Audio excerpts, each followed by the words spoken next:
Jane a toujours mené une vie simple aux côtés de sa mère, Marie.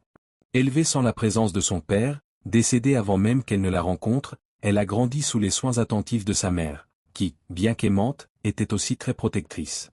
Marie avait ses raisons d'agir ainsi, parce qu'elle savait que sa fille avait une beauté captivante qui attirait les regards partout où elle allait. Lorsqu'elle a atteint l'âge adulte, Jane s'est entièrement consacrée à ses études et à son travail. Au cours de la dernière année de ses études supérieures, elle a concilié sa routine scolaire avec son poste d'enseignante au secondaire, enseignant en 3/4 de travail pour aider à couvrir les dépenses du ménage. Pendant ce temps, Daniel menait une vie complètement différente. Fils d'une famille millionnaire, il n'a jamais connu de difficultés financières et a toujours tout eu à portée de main, y compris les relations éphémères. Bien qu'il ait l'habitude de conquérir n'importe quelle femme qu'il voulait, Daniel s'est retrouvé intrigué par Jane, car, contrairement aux autres jeunes femmes du campus, elle ne s'est jamais intéressée à lui. Déterminé à la conquérir, il s'est approché d'elle avec charme et persévérance, et au fil du temps, ce qui a commencé comme une simple distraction s'est transformé en amour intense. En amour, les deux sont devenus inséparables. Cependant, Jane hésitait à le présenter à sa mère, car Marie luttait contre une maladie auto-immune qui limitait sa mobilité et sa capacité à travailler. Quand la rencontre eut enfin lieu, Marie fut satisfaite de Daniel, voyant en lui un jeune homme poli et déterminé. Il n'a pas fallu longtemps à Jane pour être surprise par une demande en mariage. Daniel et Jane se sont mariés sous un régime de séparation totale de biens, ce qui ne lui semblait pas pertinent à l'époque, tant l'amour entre eux semblait inébranlable. Cependant, 3 ans plus tard, la réalité s'est avérée bien différente. Un jour, quand Jane rentre chez elle, elle trouve Daniel avec une autre femme. Sans hésiter, il a jeté la femme et la fille du couple dehors, comme si elles étaient un fardeau inutile. Ce que Daniel n'imaginait pas, c'est qu'avec le temps, la vie prendrait un tournant. Jane et sa fille, avec la détermination et le soutien de Marie, ont prospéré et se sont bâtis un avenir solide. Au moment où il s'y attendait le moins, il a reçu la plus grande leçon de toutes. Ceux qui étaient autrefois méprisés avaient maintenant tracé leur propre chemin et n'en avaient plus besoin. Daniel tenait la petite boîte devant Jenny, à l'intérieur, une bague brillante reflétait l'avenir qu'il voulait construire à ses côtés. « Mon père veut que je prenne un poste au siège de l'entreprise à Houston. Mais je t'aime vraiment et je veux que tu m'accompagnes, a-t-il dit en la regardant dans les yeux. Cette demande a pris Jenny par surprise. Elle a toujours imaginé que ce moment viendrait, mais elle ne comptait pas sur la demande en mariage incluant également un changement définitif de ville. Elle avait besoin de réfléchir, de parler à sa mère avant de prendre une décision. Ma mère travaille à temps partiel, Daniel. Son salaire ne suffit pas à subvenir à ses besoins. Cela dépend de moi, a-t-il soutenu. Daniel a assuré que Marie ne serait pas impuissante. Il pourrait référer son médecin de famille pour s'occuper de sa belle-mère, et avec ses contacts, Jenny trouverait bientôt une école pour enseigner à Houston. Dans ce contexte, elle s'est rendue compte qu'accepter cette proposition signifierait non seulement épouser l'homme qu'elle aimait, mais aussi assurer un meilleur soutien à sa mère. 6 mois plus tard, avec le soutien de Marie, le mariage a eu lieu. Jenny et Daniel ont quitté Chicago pour Houston, tandis que Marie est restée pour maintenir sa routine. Malgré la distance, elle était heureuse pour sa fille et avait confiance que tout s'arrangerait. Dans les premiers mois du mariage, Daniel a tenu toutes ses promesses. Elle s'est assurée que le médecin de confiance de sa famille accompagnait Marie et s'occupait des frais du traitement, s'assurant que sa belle-mère ne manquait de rien. Cependant, Jenny n'a pas eu cette chance professionnellement. Trouver un nouvel emploi n'a pas été aussi simple qu'il l'imaginait. Même si elle était dérangée par la situation, elle a fini par accepter l'argument de son mari selon lequel son travail était suffisant pour les soutenir. Profite de ce moment pour te reposer, mon amour. De plus, maintenant nous pouvons fonder notre propre famille, a-t-il déclaré en souriant. Peu de temps après, Jenny a découvert qu'elle était enceinte. Pendant sa grossesse, elle a été entourée de soins par la famille de son mari, mais les visites chez sa mère sont devenues rares. À la naissance de sa fille, Ashley, Jenny a ressenti un amour indescriptible. N'ayant pas souvent accès à Marie, elle envoyait des photos du bébé chaque semaine. Elle a essayé de convaincre Daniel de voyager avec elle à Chicago, mais il trouvait toujours des excuses pour reporter le voyage. Au fil du temps, la routine du couple a radicalement changé. Daniel passait de plus en plus de temps à l'extérieur, réclamant des engagements au travail. Lorsqu'il était à la maison, il était distant, peu intéressé par sa femme et sa fille. Jenny commença à se sentir étouffée. Son retour à la profession n'était pas une priorité pour lui, ses tentatives de voyager pour voir sa mère étaient toujours frustrées, et chaque jour, il semblait que Daniel voulait la façonner pour qu'elle ne soit qu'une femme au foyer. Lorsqu'elle s'est confiée à Marie, Sa mère lui a dit que les mariages comportaient des phases et qu'elle devait peut-être être patiente. Jenny essaya d'y croire. Mais à la fin de la 3e année, il n'y avait plus de doute, Daniel avait complètement changé. Alors que Jenny se sentait de plus en plus piégée, Marie s'est étonnamment rétablie. Elle n'avait pas souffert de crise depuis plus d'1 an et se sentait de bonne humeur. Daniel, cependant, a décidé qu'il ne paierait plus pour le traitement de sa belle-mère. Elle va bien, elle peut retourner au travail et payer ses propres médicaments, a-t-il dit froidement. Jenny a essayé d'argumenter, lui rappelant que la maladie auto-immune de sa mère n'avait pas de remède et que la suspension du traitement pouvait mettre en péril tous les progrès réalisés jusqu'à présent. Alors, utilisez votre propre argent pour l'aider, a-t-il répondu, mettant fin à la conversation et quittant la pièce. C'était la goutte d'eau qui a fait déborder le vase. Jenny a réalisé qu'elle avait besoin de se remettre sur pied. Déterminée, elle a commencé à chercher un emploi, mais avant de pouvoir trouver quoi que ce soit, l'entreprise de Daniel a fait face à une crise financière. Son mari, déjà indifférent, devient agressif. Un jour, Ashley est tombée malade. Jenny a passé toute la nuit aux côtés de sa fille, essayant de contrôler sa fièvre. Seule, épuisée, elle attendait juste l'arrivée de Daniel pour pouvoir prendre une douche et manger quelque chose. Lorsqu'il apparut enfin, il était déjà plus de 6 heures du matin. Lorsqu'il entra dans la maison, il trouva la pièce en désordre, des vêtements pour enfants et des paquets de médicaments éparpillés.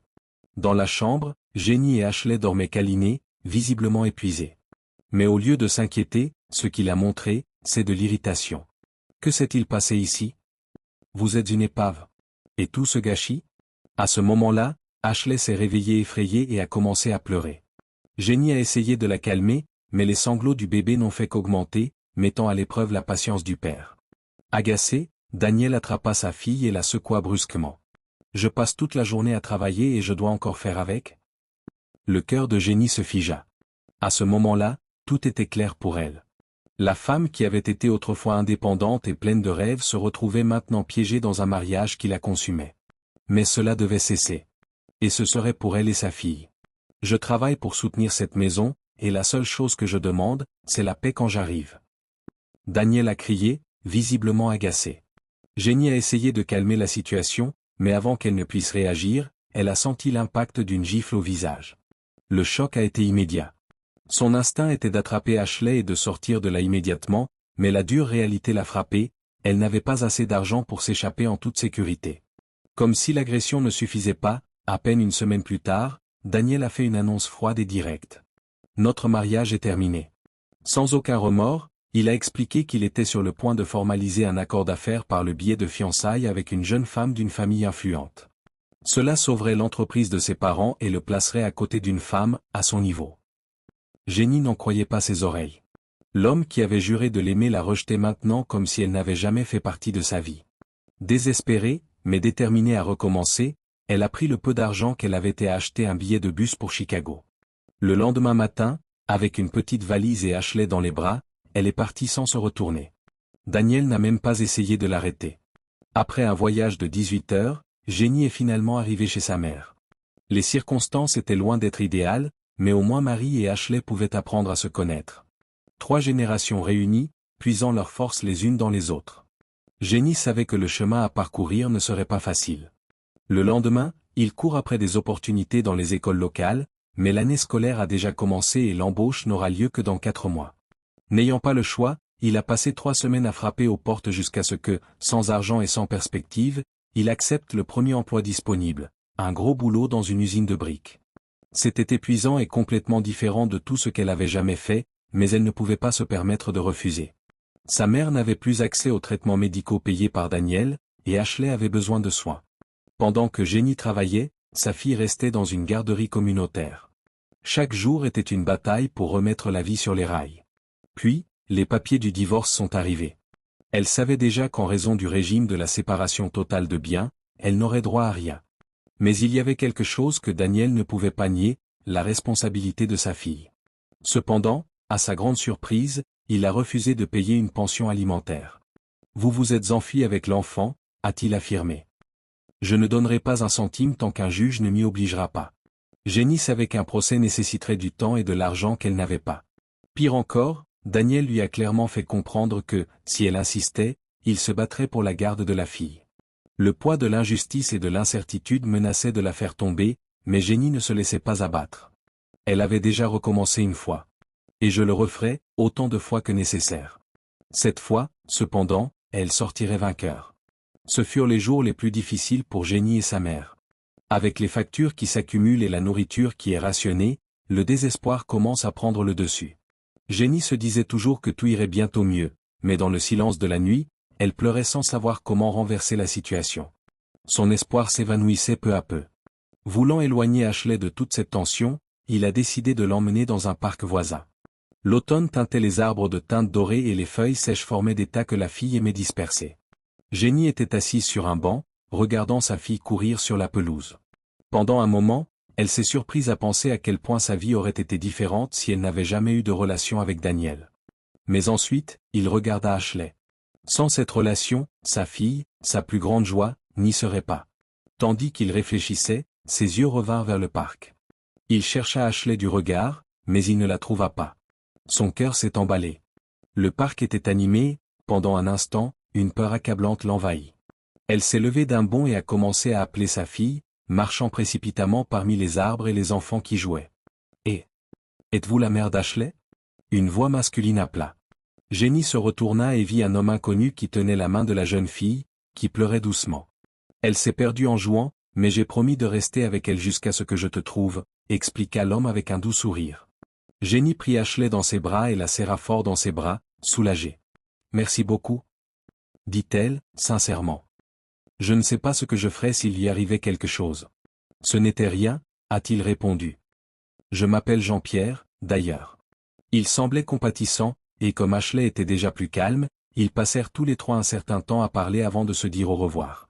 Avant de partir, Jean-Pierre nota son numéro et le tendit à Jenny. « Si vous voulez de la compagnie la prochaine fois que vous viendrez au parc, faites-le moi savoir. » Jenny s'imaginait qu'il devait se sentir seul, mais elle aimait sa gentillesse.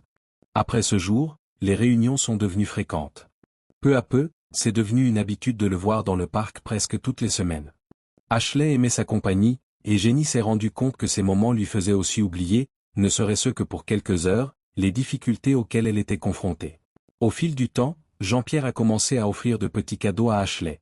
Un diadème coloré, un livre de coloriage, un animal en peluche. Lors de l'une de ces réunions, alors que la fille était distraite en jouant, Jenny a finalement demandé. « Tu lui apportes toujours quelque chose ? Pourquoi ?» Jean-Pierre sourit légèrement avant de répondre. « J'ai toujours voulu avoir une fille, mais cela ne s'est jamais produit. » Il a expliqué qu'il avait mis fin à une relation il y a quelques mois et que, depuis, sa vie semblait un peu vide. Jenny se rend compte à ce moment-là que Jean-Pierre s'intéresse à elle, mais hésite à faire le premier pas. Puis, pour la première fois depuis longtemps, c'est elle qui a pris l'initiative. « Et si on déjeunait ensemble un de ces jours ? Juste nous deux ?» Jean-Pierre parut surpris, mais il sourit bientôt. « J'adorerais. » Et donc, sans que Jenny ne le prévoie ou ne s'y attende, un nouveau chapitre a commencé dans sa vie. Jean-Pierre parlait peu de lui-même. Dans l'une des conversations, il a mentionné qu'il se remettait encore de la fin d'une relation, car son ex-petite amie était partie. Jenny s'est sentie à l'aise de raconter sa propre histoire. Elle a dit qu'elle avait été échangée et expulsée de la maison de son ex-mari, forcée de recommencer sa vie avec une jeune fille et une mère malade. « Comment avez-vous pu vous débrouiller seule ?» demanda-t-il, inquiet. Jenny soupira avant de répondre. Sa réalité était difficile et elle a admis que la situation financière se resserrait. Elle a également mentionné que son ex-mari avait refusé de payer une pension alimentaire. Jean-Pierre la trouve révoltante. « Je connais un excellent avocat. Il peut vous aider avec ça. » Jenny le remercia, mais refusa. Elle avait l'habitude d'affronter les batailles seule. Ce soir-là, après un agréable déjeuner ensemble, il l'accompagna jusqu'à la porte de la maison. Jean-Pierre remarqua combien l'endroit était simple et petit, mais ne fit aucun commentaire. Il s'est juste dit au revoir d'une manière respectueuse, sans aucune avance romantique. Jenny s'est rendu compte qu'il y avait quelque chose en lui qui la faisait se sentir en sécurité. 2 jours plus tard, alors que je la préparais à aller au lit, Ashley lui a posé une question inattendue. « Maman, qu'est-ce que les gens font au ciel quand ils partent ?» Jenny était surprise et voulait connaître la raison de sa curiosité. C'est juste que le ciel sera un jour la maison de Jean-Pierre. Mais il a dit que ça allait prendre beaucoup de temps pour y aller, donc je n'ai pas à m'inquiéter. Les mots de sa fille résonnaient sans cesse dans la tête de Jenny. Le lendemain, elle va voir Jean-Pierre pour mieux comprendre. Il hésita un instant, puis révéla la vérité. J'ai une maladie en phase terminale, Jenny. Mes jours sont comptés. Mon ex-copine est partie parce qu'elle ne voulait pas vivre ça à mes côtés, et je ne lui en veux pas. Mais apprendre à te connaître et à connaître Ashley m'a donné une nouvelle chance de vivre des moments heureux. Jenny avait l'impression que le sol s'enfonçait sous ses pieds. Je ne sais pas quoi dire. Alors, ne dis rien, a-t-il demandé avec un sourire. Ne me regardez pas avec pitié. Vous et votre fille m'avez apporté de la joie au moment où j'en avais le plus besoin. Sur un coup de tête, Jenny le serra fort dans ses bras. Maintenant, tout avait un sens. Toujours dans ses bras, Jean-Pierre prend son courage à deux mains pour lui faire une proposition inattendue. Je veux que toi et Ashley alliez bien quand je ne serai plus là. Si vous acceptiez de m'épouser, vous auriez droit à mon héritage. Jenny était confuse. Jean-Pierre s'habillait et agissait toujours simplement, sans ostentation. Mais, je ne comprends pas. Vous n'avez jamais parlé d'argent. Il sourit. Je n'aime pas en parler. Mais je suis le seul enfant d'un banquier français. À la mort de mes parents, j'ai hérité d'environ 7 millions, ainsi que d'un appartement à Paris et d'une maison dans le sud de la France. Jenny garda le silence. C'était beaucoup à digérer. Il n'offrait pas seulement une aide financière, mais plutôt un avenir stable pour elle et Ashley. Que ferait-elle maintenant? Les paroles de Jean-Pierre résonnèrent dans l'esprit de Jenny. Il semblait en trop bonne santé pour quelqu'un qui prétendait avoir peu de temps à vivre.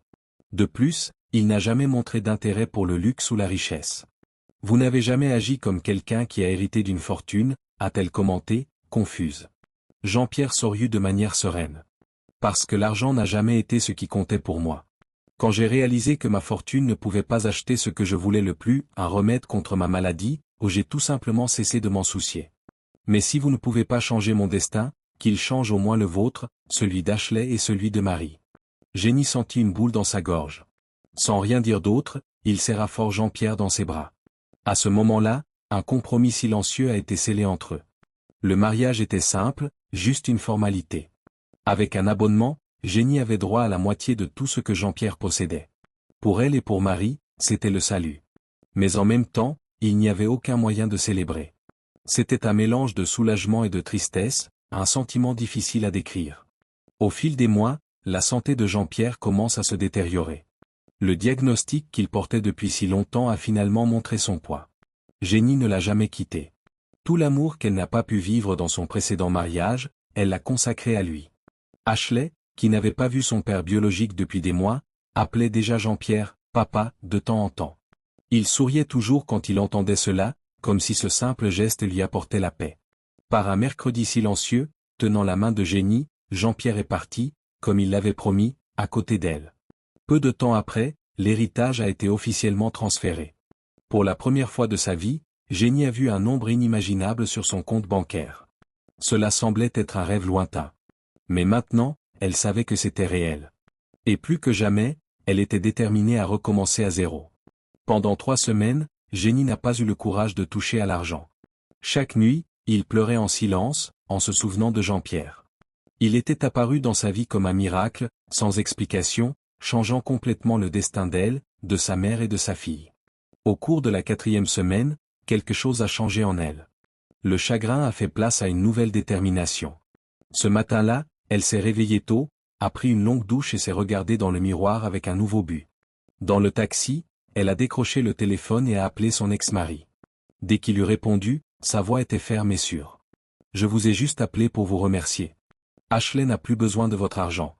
Mais vous devez toujours apprendre à être un homme. Alors, préparez votre meilleur avocat.